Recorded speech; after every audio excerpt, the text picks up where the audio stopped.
এত সাজি করে যান, এত সাদা সাজি করে যান, সেই যে সাজিয়েছেন এক করে। হ্যাঁ, করে যান করে যান।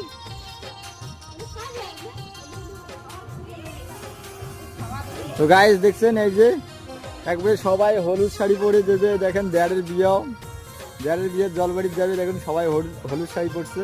দেখেন বৌদি, হ্যাঁ দেখুন বৌদি কি হলুদ পরে শাড়ি, হাতে মোবাইল, বাপরে কি হাইজে লাগতেছে। দেখছেন কেমন লাগতেছে গাইস, কমেন্টে জানাও। এই যে আমার বউ আর একটা বৌদি, এটাও একটা বৌদি। দেখুন মুস্কি মারা হাসিটা সেই লাগে, সেই দেখছেন হাসিটা একবার দেখবেন সেই লাগে। তো লজ্জা পাইলেও বাড়ি চলে গেলে। দেখছেন গাইস, তো কমেন্টে জানাবেন কাকে ভালো লাগে সব থেকে, দেখতে পাচ্ছেন সব থেকে সাজছে, কমেন্টে অবশ্যই জানাবেন।